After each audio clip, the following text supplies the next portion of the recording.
বিসমিল্লাহির রহমানির রহিম। Hello viewers, আসসালামু আলাইকুম। আওয়াল ক্রিয়েটিভ চ্যানেলের পক্ষ থেকে আপনাদের সবাইকে জানাচ্ছি স্বাগতম। আশা করি আপনারা সবাই আলহামদুলিল্লাহ অনেক ভালো আছেন। তো বন্ধুরা, আজকে আবারও আপনাদের জন্য নতুন একটি টিউটোরিয়াল নিয়ে হাজির হয়েছি। আজকে টিউটোরিয়াল শুরু করার আগে যে কথাটি না বললে নয়, আপনারা যদি আমার চ্যানেলে নতুন ভিউয়ার হয়ে থাকেন প্লিজ এখান থেকে সাবস্ক্রাইব করে রাখুন এবং পাশে থাকা নোটিফিকেশন বেলটি অন করে রাখুন, যাতে পরবর্তী আপডেট সবার আগে আপনারা পেতে পারেন। আর আপনারা যদি ইতিমধ্যে আমার চ্যানেলটাকে সাবস্ক্রাইব করে থাকেন, আপনাকে অসংখ্য ধন্যবাদ। তাহলে চলুন আজকের টিউটোরিয়াল আমরা শুরু করে দিই। আজকের এই টিউটোরিয়ালে আমি আপনাদের যে বিষয়টি শেখাবো সেটি হচ্ছে মাইক্রোসফট ওয়ার্ডের যে ডিজাইন অপশনটি রয়েছে, কিভাবে এই ডিজাইন অপশন নিয়ে কাজ করতে হয় তার সম্পূর্ণ প্রক্রিয়াগুলো।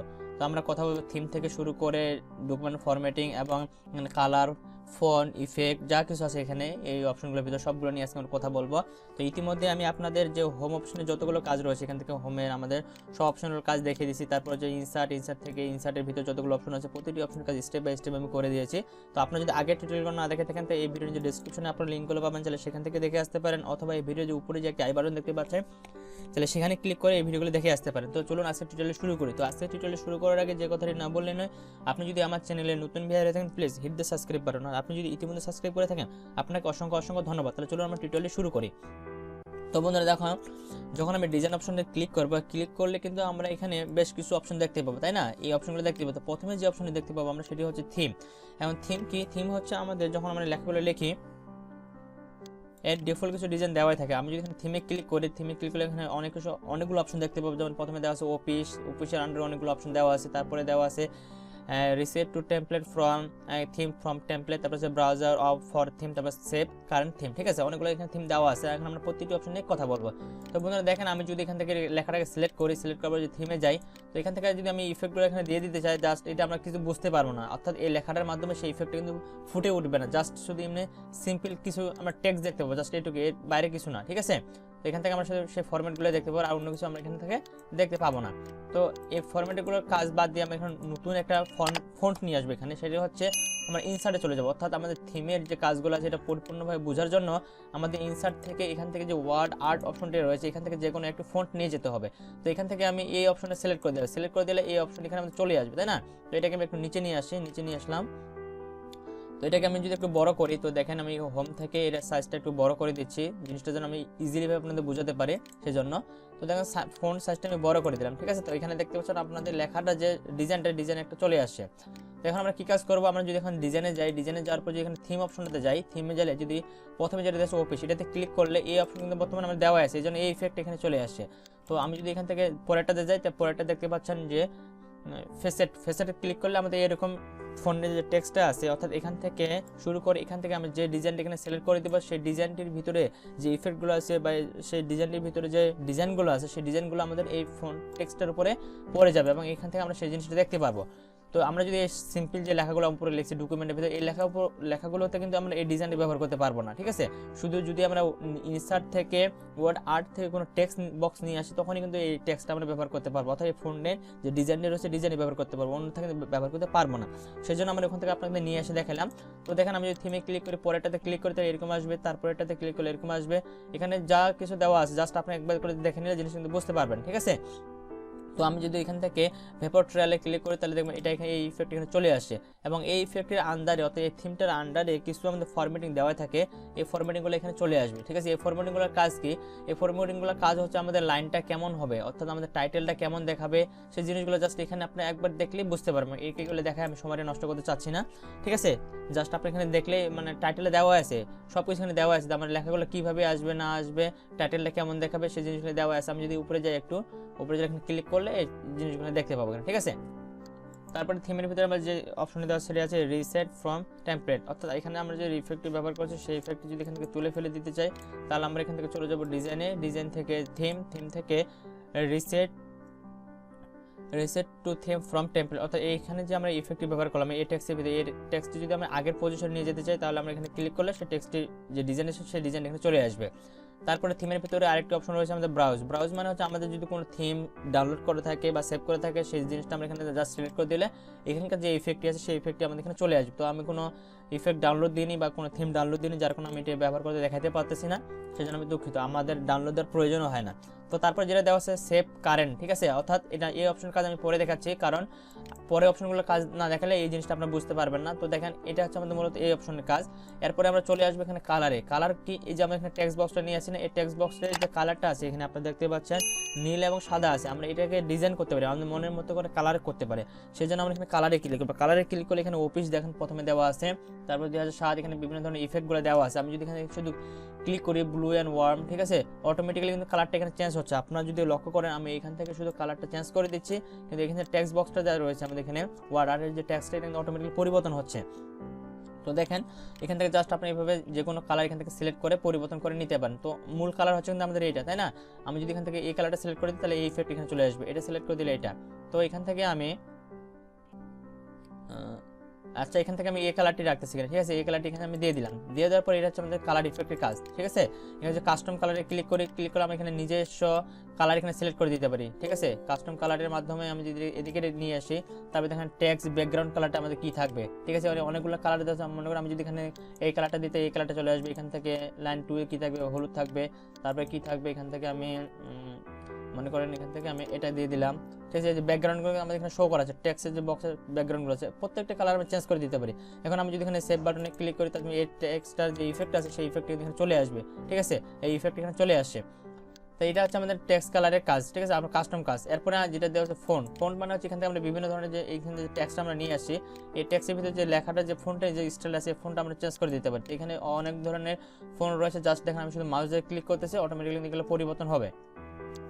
এটাতে ক্লিক করলে এরকম আসবে। তারপরে হচ্ছে নিচে যদি আমি একটু যাই, তো দেখেন এটাতে ক্লিক করলে এরকম আসবে, ঠিক আছে। তারপর যেটা আছে লাইন স্পেকিং, এটা আমাদের বোঝার জন্য আমরা উপরেরটা ব্যবহার করব, ঠিক আছে। উপরে যে এটা আছে আমাদের এই টেক্সটগুলোকে ব্যবহার করবো এটা বোঝানোর জন্য, অর্থাৎ আমাদের লাইন স্পেকিংটা বোঝানোর জন্য, সরি, আমরা এটা বোঝানোর জন্য আমরা উপরেরটা ব্যবহার করব। তো দেখেন এখানে যে আমাদের প্যারাগ্রাফ স্পেকিং যেটা দেওয়া আছে এটা মানে হচ্ছে আমাদের এই যে এক লাইন থেকে আরেক লাইনের দূরত্বটা কত থাকবে বা ফাঁকাটুকু কত থাকবে সেটা আমরা এখান থেকে ব্যবহার করতে হবে। নো স্পেকিং যদি আমরা দিই তাহলে দেখবেন যে ফাঁকা কোনো থাকবে না। আপনারা যেখানে আমার টেক্সটের দিকে লক্ষ্য করেন, আমি এটা সিলেক্ট করি,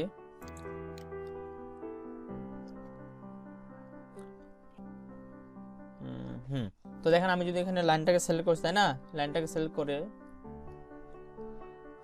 এখানেও আমি লাইনটা, আরে বাবা রে, আমি লাইনটাকে এই স্প্রিং সিলেক্ট করছি, অর্থাৎ এই লেখাটাকে শুধু আমি সিলেক্ট করছি, তাই না। এই লেখাটা কিন্তু আপনি যখন লক্ষ্য করেন, অর্থাৎ এই যে এই প্রথম লাইন থেকে দ্বিতীয় লাইনের মাঝখানে যে ফাঁকাটুকু আছে এই ফাঁকাটুকু যদি আমরা কমাই দিতে চাই তাহলে আমরা এখান থেকে প্যারাগ্রাফ স্পেকিং যে অপশন আছে সেটাতে যাবো। এখান থেকে যদি আমরা শ্যাডো দিয়ে দিতে চাই তাহলে জাস্ট শ্যাডো যা আছে তাই থাকবে। আমি যদি এখান থেকে নো স্পেকিং দিই তাহলে দেখবেন লাইনগুলো একদম আরো কাছাকাছি চলে আসবে, অর্থাৎ মাঝখানে যে দূরত্বটা আছে দূরত্বটা কমে যাবে আরো। তারপরে যে অপশনে দেওয়া আছে আমি যদি কম্প্যাক্ট দিই মানে আরো কাছে আসবে, তাহলে এই কম্প্যাক্ট আরো কাছে চলে যাবে। তারপরে যে অপশনে দেওয়া আছে সেটা হচ্ছে আমাদের টাইট, যদি আরো টাইট করতে চাই টাইটে দিতে হবে। তারপর ওপেন, অর্থাৎ যখন আমরা ফাইলটা প্রথম ওপেন করে সেরকম রাখতে চাই সেটা এখানে রাখতে পারি। তারপর হচ্ছে রিল্যাক্স মানে হচ্ছে আমরা যে ডবল দিতে চাই, মানে রিল্যাক্স মানে একদম অনেকটা ফাঁকা ফাঁকা দেখাবে লাইনটা, তাহলে আমরা রিল্যাক্সে ক্লিক করবো, তাহলে দেখেন অনেকটা ফাঁকা ফাঁকা চলে আসে। তারপর যদি ডবল ক্লিক করি তাহলে এখানে বর্তমানে যে স্পিকিংটা আছে আমি যদি এখান থেকে নো স্পিকিং দিয়ে দিই তাহলে এটা আসে, তাই না। তো এখান থেকে এর ডবল যদি করতে চাই, এখানে যে ফাঁকাটুকু আছে ফাঁকাটুকু যদি ডবল করে দিয়েছি তাহলে ডাবলে ক্লিক করবো, ডাবলে ক্লিক করলে এই ফাঁকাটুকু ডবল হয়ে যাবে। তো দেখতে পাচ্ছেন লাইনগুলোর ফাঁকাটা কিন্তু অনেক ডবল হয়ে গেছে। তো আপনি এখান থেকে এই কাজটা ইজিলি ভাবে করে নিতে পারেন। তার সবার শেষে নিচে দেওয়া আছে কাস্টম প্যারাগ্রাফ স্পেকিং, এটা আমরা ক্লিক করবো। ক্লিক করলে আমাদের এরকম একটা উইন্ডোজ বক্স আসবে। এখান থেকে আমরা আমাদের ইচ্ছা অনুযায়ী এখানে কাস্টমাইজ করে নিতে পারি। যেমন এখানে আমাদের প্রথমে যেটা দেওয়া আছে এই পাশে আপনি যদি দেখতে পারেন এখানে ফন্ট সাইজটা দেওয়া আছে, অর্থাৎ আমরা ফন্ট সাইজটা এখানে কত রাখতে চাই। তো এখান থেকে অনেকগুলো ফন্ট সাইজ দেওয়া আছে, তো এখান থেকে আমি যদি 12 রাখতে চাই 12 দিব। তারপর এখানে বডি 1 বডি 2 হেডিং সবকিছু দেওয়া আছে, অর্থাৎ এখানে ফন্টটা আপনি, তো এখানে আমি বডি রাখলাম, ঠিক আছে। বডি রাখার পর এখানে ফন্ট কালারটা আমরা কি দিব, ফন্ট কালার, এখানে আমাদের অনেকগুলো কালার রয়েছে। তো এখান থেকে আমি যদি যে লাল কালারটা দিয়ে দিতে চাই তাহলে লাল কালারটা এখানে চলে আসবে। তারপরে আমাদের এই যে লেখাগুলো লেফটে কতটুকু থাকবে এবং রাইটে কতটুকু থাকবে, প্যারাগ্রাফ পজিশন, ঠিক আছে। তো লেফটে কতটুকু থাকে রাইটে কতটুকু থাকবে এটা আমরা এখানে লিখে দিব। তো আমি যদি এখানে লিখে দিই যে লেফটে 0.3 এটা দিলাম আমি 0.3, ঠিক আছে, এটাও দিলাম 0.3। একবার দেখেন স্পেকিং, এখানে কতটুকু লাইনটা একটা লাইন থেকে একটা লাইনের ফাঁকার কত ফার্স্ট লাইন নাকি হেডিং, তো আমরা এখান থেকে যদি ফার্স্ট লাইন দিতে ফার্স্ট লাইন আমরা ওকে করবো। তারপরে দেওয়া আছে বাই মানে কতদূর থেকে কতদূর থাকবে, তো এটা আমি একদম কমাই দিই মানে 1 দিলাম, ঠিক আছে। প্রথমে আচ্ছা আমি 0 দিলাম, 0 একেবারে দিলে কেমন দেখায় সেই জিনিসটা আমি আপনাকে বোঝাচ্ছি। এখানে বাই 0 দিলাম। তারপরে হচ্ছে অ্যালাইনমেন্ট কোথা থেকে থাকবে, ঠিক আছে। অ্যালাইনমেন্ট ক্লিক করলে লেফটে আছে, সেন্টারে আছে, রাইটে, অর্থাৎ এই যে লেখাগুলো আছে আমাদের, এই লেখাটা যে পাশে বর্ডারটা আছে, বর্ডারটা কোন পাশে থাকবে, অর্থাৎ এক সাইড থেকে সমান থাকবে, মানে লেফটে রাখতে পারি, সেন্টারে রাখতে পারি, রাইটে রাখতে পারি এবং জাস্টিফাইডে রাখতে পারি। তো এখান থেকে আমি প্রথমে লেফটে দিলাম, তো লেফটে আমি ওকে করবো। তারপর এখানে বিফোর এবং আফটার দেওয়া আছে, তো এখান থেকে আমরা লাইন স্পেস অটো করে দিব, এটা আমরা এখান থেকে অটো করে দিলাম বা 0 করে দিব, ঠিক আছে। তো এইভাবে সিলেক্ট করবো লেখাটাকে, করে 0 0 দিব, তো 0 হয়ে গেছে। তারপর এখান থেকে ডাবল, আমরা এখান থেকে কি করব, সিঙ্গেল লাইন করে দিব, সিঙ্গেল লাইন, ঠিক আছে, সিঙ্গেল লাইন। তারপর এখান থেকে যে অ্যাড কতটুকু দিব, এখানে 22 0, এখানে আমরা 0.1 দিলাম। এখন যদি আমি ওকে বাটনে ক্লিক করি, ওকে বাটনে ক্লিক করার সাথে সাথে দেখবেন লেখাটা কিন্তু আমাদের একদম কত ছোট হয়ে গেছে, তাই না? আপনি বুঝতে পারতেছেন না যে লেখাটা এখানে কত ছোট ছোট হয়ে গেছে, ঠিক আছে। তো আমি যেহেতু অনেক কম করে দিচ্ছি, সেজন্য আমরা কি কাজ করব, একটু বোঝানোর জন্য আবার আমরা এখানে কাস্টমে চলে যাব। এখানে যাওয়ার পর আমি যে এখানে যে একদম কমাই দিচ্ছি, তাই না, আফটারের যে সাইজ এখানে একটু 12 করে দিলাম, এটাও একটু 12 করে দিই, হ্যাঁ। আর এখানে যে আমাদের বাই যে ছিল, বাইটা আমি মানে এখানে 10 করে দিলাম। এবার এটাকে আমি অ্যাডটাকে 5 করে দিলাম। এখন যদি ওকে বাটনে ক্লিক করে দিলে দেখেন কি হয়, এবার দেখেন লাইনগুলো আমাদের কিন্তু একদম অনেক বড় বড় হয়েছে, দেখতে পাচ্ছেন অনেক বড় বড়, ঠিক আছে। তো এটা হচ্ছে আমাদের মূলত যে প্যারাগ্রাফ স্পিকিং যে অপশন ছিল, এই অপশনটি কাজ। তো এখান থেকে যদি আমি এবার এটাকে শুধু 2 করে দিই এবং এটাকে যদি শুধু 2 করে দিই, বিফোরটাকে এবং আফটারটাকে 2, তারপর বাই যেটা ছিল এটাকে 2 করে দিলাম এবং এখানে যেটা ছিল মাল্টিপল যেটা, এটা আমি 2 করে দিলাম এবং এটাকে আমি সিঙ্গেল রাখলাম। তবে ওকে বাটনে ক্লিক দিতে করি, তাহলে দেখেন আগের পজিশনে কিন্তু সুন্দরভাবে চলে আসছে। তো এটা হচ্ছে আপনি এখান থেকে কাস্টমাইজ করে নিতে পারেন যে আপনাদের একটা লাইন থেকে আরেকটা লাইনের দূরত্ব কতটুকু লাগবে না লাগবে, সেই জিনিসগুলো জাস্ট আপনি এখান থেকে একবার দেখে নিলে জিনিসটা কিন্তু বুঝতে পারবেন। তারপর যদি আপনাদের বোঝার অসুবিধা থাকে কোথাও, আমি তো জিনিসগুলো সবগুলো এখানে বুঝাই দিলাম যে আমরা এখান থেকে ফোন সাইজটা বড় করে দিতে পারি, কমাই দিতে পারি। মনে করেন আমি যদি এখানে ফোন সাইজটা 18 করে দিই, তাহলে দেখেন ফোন সাইজটা এখানে অটোমেটিক্যালি পরিবর্তন হয়ে যাবে। তো এখানে ফোন সাইজটা কিন্তু অটোমেটিক্যালি পরিবর্তন হয়ে গেছে।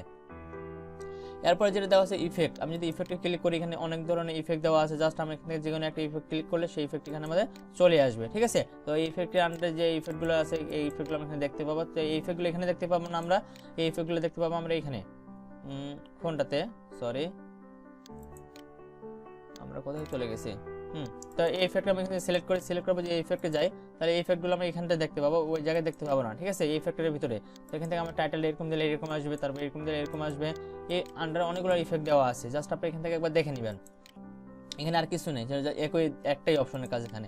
তারপর হচ্ছে ডিফল্ট সেট অ্যাজ ডিফল্ট, অর্থাৎ আমরা যখন প্রথম ডকুমেন্টটা ওপেন করি তখন যেভাবে ছিল আমরা যদি সেইভাবে এটাকে ব্যবহার করতে চাই এই টেক্সটটাকে, তাহলে আমরা ডিফল্ট সেটে ক্লিক করবো। এই ডিফল্ট সেটে ক্লিক করার আগে এখানে আমাদের একটা কাজ বাকি ছিল, সেটা হচ্ছে থিমের সেভ অপশনের কাজ। তো আমি যদি সেভ অপশনে ক্লিক করি, অর্থাৎ আমরা এখানে যে ডিজাইনটা করলাম, ঠিক আছে, টেক্সটে যে ডিজাইনটি করলাম, আমি একটু ছোটো করে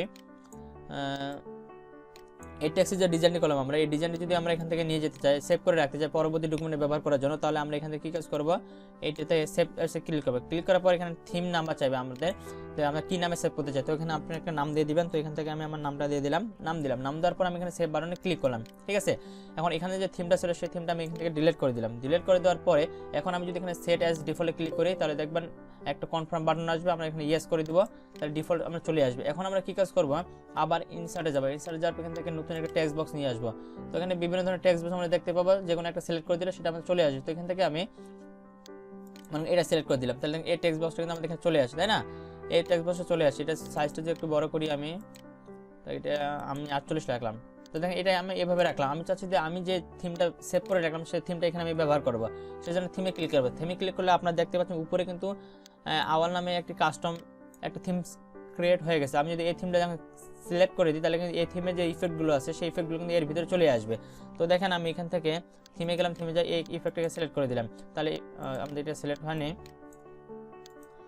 এই ইফেক্টে এই ইফেক্টের যা ছিল সব কিছু এই ইফেক্টের ভিতরে আমাদের চলে আসে। তো এইভাবে আপনি এই জিনিসগুলো ব্যবহার করে দেখে নিতে পারেন।